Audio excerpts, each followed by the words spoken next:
जय स्वामीनारायण विद्यार्थी मित्रों, श्री स्वामीनारायण गुरुकुल राजकोट संस्थान द्वारा आयोजित SGIS ऑनलाइन गुरुकुल में हूँ ऋषि जोशी आप सर्वेनु हार्दिक स्वागत करूँ छूँ। विद्यार्थी मित्रों, આપણે શિક્ષણ કાર્યની શરૂઆત પ્રભુ સ્મરણથી કરીશું, તો ચાલો પ્રભુ સ્મરણ કરી શિક્ષણ કાર્યની શરૂઆત કરીએ। બોલો સહજાનંદ સ્વામી મહારાજની જય। વિદ્યાર્થી મિત્રો, ધોરણ 10 વિષય સામાજિક વિજ્ઞાન, પ્રકરણ 4 ભારતનો સાહિત્યિક વારસો, તેની અંદર આજે આપણે મધ્યકાલીન સાહિત્ય વિશેની ચર્ચા કરીશું। વિદ્યાર્થી મિત્રો, ઉત્તર ભારતમાં જ્યારે મધ્યયુગની શરૂઆત થઈ ત્યારે સંસ્કૃત ભાષા સાહિત્યની મુખ્ય ભાષા હતી। તે સમયે કાશ્મીરમાં બે મહાન ગ્રંથોની રચના થઈ। એક સોમદેવ દ્વારા રચિત કથા સરિત સાગર અને બીજો કલ્હણ દ્વારા રચિત રાજતરંગિણી। ફરીથી એકવાર કહું છું, કાશ્મીરમાં બે મહાન ગ્રંથોની રચના થઈ, એમાં સોમદેવ દ્વારા રચિત કથા સરિત સાગર। પ્રશ્ન પૂછાય, સોમદેવે કયા ગ્રંથની રચના કરી? કથા સરિત સાગર। કલ્હણે કયા ગ્રંથની રચના કરી? રાજતરંગિણી। જેમાં રાજતરંગિણીની અંદર કાશ્મીરનો ઇતિહાસ દર્શાવવામાં આવ્યો છે અને તેને પ્રથમ ઐતિહાસિક ગ્રંથ તરીકે પણ ઓળખવામાં આવે છે। ત્યારબાદ વિદ્યાર્થી મિત્રો, જયદેવનું ગીત ગોવિંદમ એ સંસ્કૃત ભાષાનું સુંદરમાં સુંદર કાવ્ય ગ્રંથ ગણાય છે। તે ઉપરાંત અભ્રંશ થયેલી ભાષાઓમાંથી આધુનિક ભારતીય ભાષાઓનો પણ તે સમયમાં ભારે વિકાસ થયો। આપણા ભારતની અંદર સાહિત્યમાં ધીમે ધીમે ધીમે જેમ જેમ નવી ભાષાઓ ઉમેરાતી ગઈ તેમ તેમ આપણું ભારતનું સાહિત્ય અને ભારતનો સાહિત્યિક વારસો ધીમે ધીમે વધતો ગયો।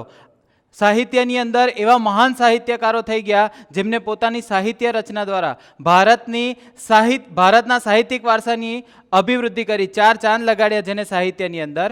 ત્યારબાદ આપણે જોઈએ ચંદ બદરાઈ રચિત પૃથ્વીરાજ રાસો, પૃથ્વીરાજ ચૌહાણ, આવું નામ સાંભળ્યું હશે તમે, મહાન રાજપૂત રાજા હતા પૃથ્વીરાજ ચૌહાણ। તેમના જીવન ચરિત્રને આલેખતું ચંદ બરદાઈ દ્વારા રચિત પૃથ્વીરાજ રાસો એ હિન્દી સાહિત્યનો પ્રારંભિક ગ્રંથ તરીકે પણ ઓળખાય છે। અહીંયા પ્રશ્ન પૂછાય, વિદ્યાર્થી મિત્રો સ્ટેટમેન્ટ બનાવવાના સ્ટાર્ટ કરો।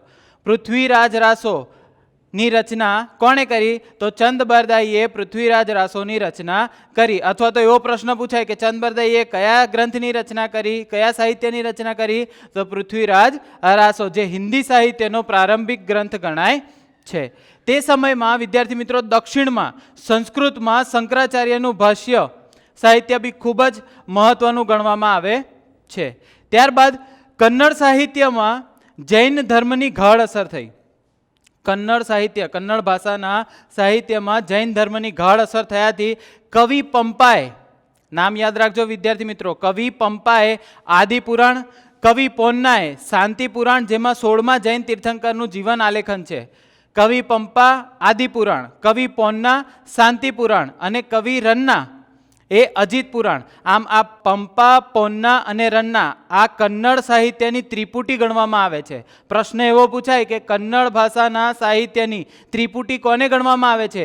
તો પંપા, પોન્ના અને રન્ના આ ત્રણેય સાહિત્યકારોને કન્નડ ભાષાની ત્રિપુટી તરીકે ગણવામાં આવે છે। પંપાએ આદિપુરાણ, પોન્નાએ શાંતિ પુરાણ અને રન્નાએ અજીતનાથ પુરાણની રચના કરી છે।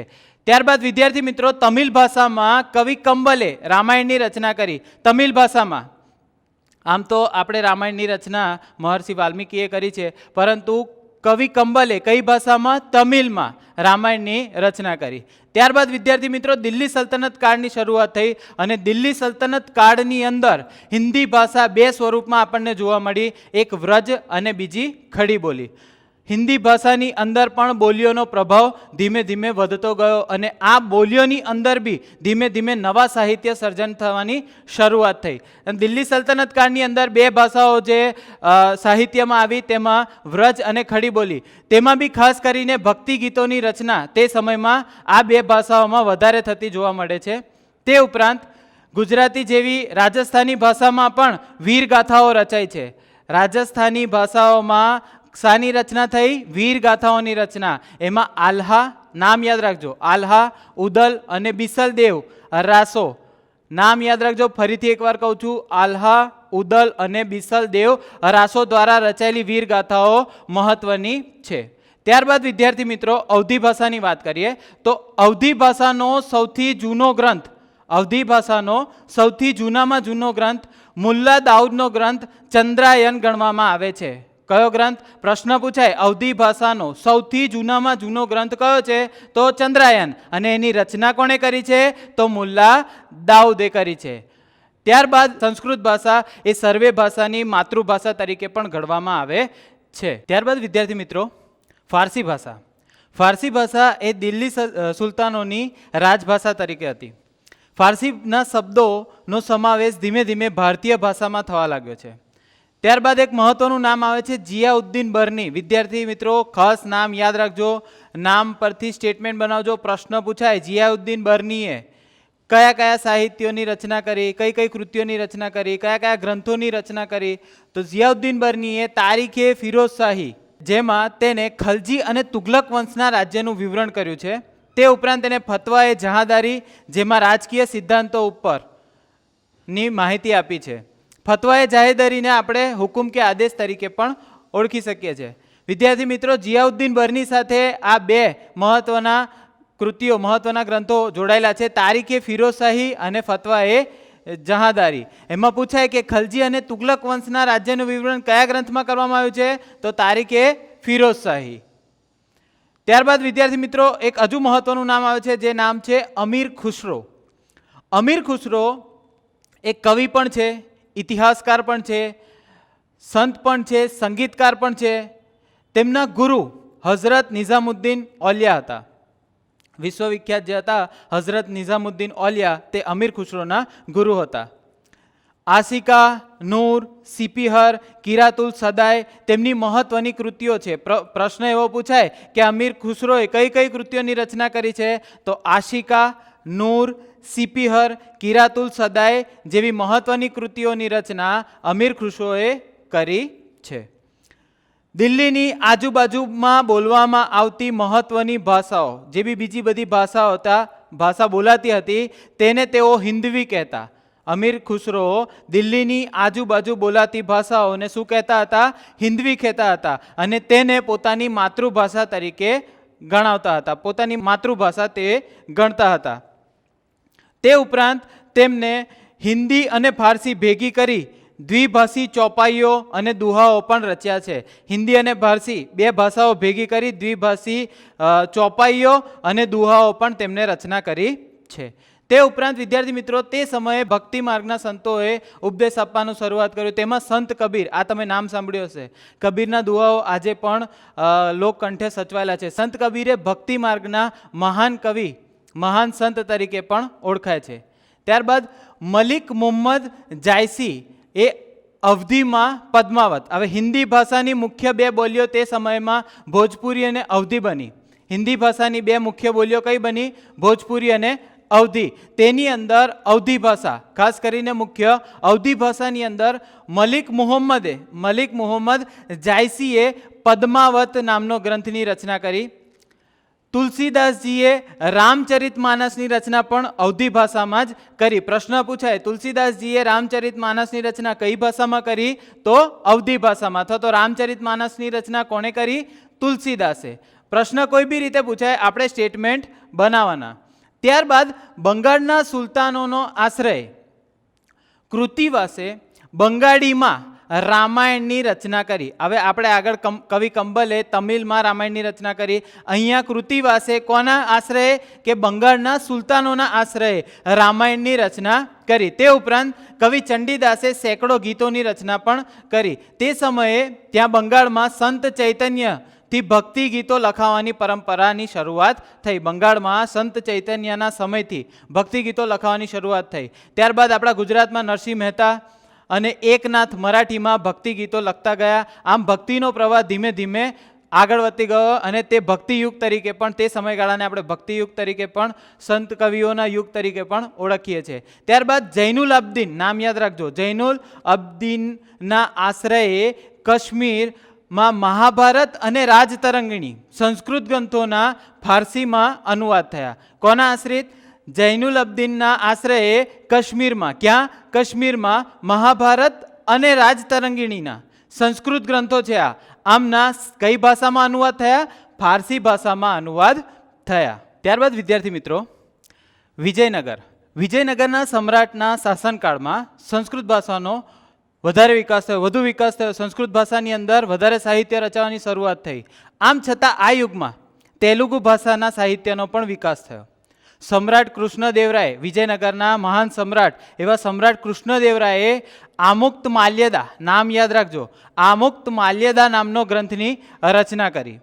આમ તે સમયમાં તેલુગુ સાહિત્યની અંદર પણ ખાસી એવી રચનાઓ આપણને જોવા મળે છે. વિદ્યાર્થી મિત્રો, ત્યારબાદ મુઘલ શાસન, મુઘલ શાસનની શરૂઆત બાબરથી થાય છે. ત્યાં બાબરે તુર્કી ભાષામાં તુઝુકે બાબરી આત્મકથા, બાબરે પોતાની આત્મકથા તુર્કી ભાષામાં તુઝુકે બાબરી નામે લખી.